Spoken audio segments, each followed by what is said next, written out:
Hi guys! Welcome sa Sipnayan. So in this video ay sasagutin natin tong isang practice exercise on union and intersection of sets. No?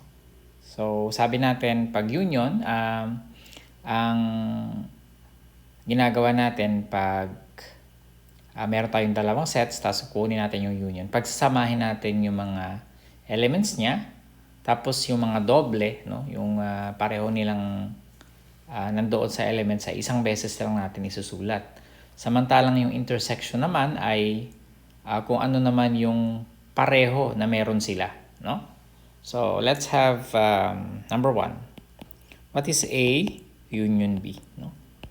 So, ang A union B, pagsasamahin natin yung elements, no? So, meron tayong PQR for example. PQR doon sa from A, tapos ang B natin ay RST, no?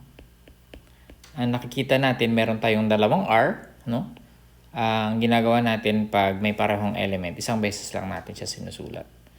So meaning PQRST yung ating set, no? PQRST.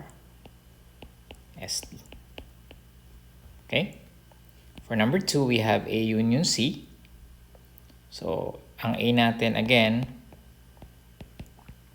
ay PQR, tapos ang C natin ay AB. Okay? By the way, okay lang ba na pagpalit-palitin yung mga elements niya? No? For example, paano kung inuna ko yung AB, tapos bago yung PQR? Pwede, no? Kasi sabi natin yung elements ng isang set ay it doesn't matter how we arrange it, no? So pwede natin yan pagpalit-palitin, hindi natin nababago yung set.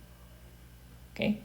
Number 3, we have what is B union C. So yung RST naman, RST. Yung B natin is RST. Tapos yung C natin ay A, B. Okay? So pag nagsulat kayo ng set, again, nasa loob siya ng curly brackets, no? Curly brackets. And pinagsasama natin yung mga elements separated by commas. No? So, mga commas, sineseparate natin siya. Number 4, what is the intersection of A and B? Again, yung intersection is, ano ba yung common sa kanilang dalawa? A tsaka B. Anong pareho na meron sila? Yun yung intersection. R, di ba? So, kung maalala nyo yung kanyang sa intersection, yun nandito. Yung under sa A, under din siya sa B. Ibig sabihin, pareho na nasa A at saka B. At in this case, R. Wala nang iba, di ba? R lang. So, meaning, ito ay R. And number 5, our last question is, what is A intersection C? Ang A natin ay PQR, pero ang C natin ay AB. Ano ba yung ating intersection? Meron ba silang common na element? Wala, di ba? So, pag ganyan, pag walang common element, we just put the empty set or we can just use also the other symbol. Pwede rin naman to. Parehong tama yan. No? So, depende na sa inyo kung anong gusto nyo gamitin. Okay, so we will have more examples in the next video. Pag-uusapan naman natin sa susunod na video yung complement saka difference ng sets. No?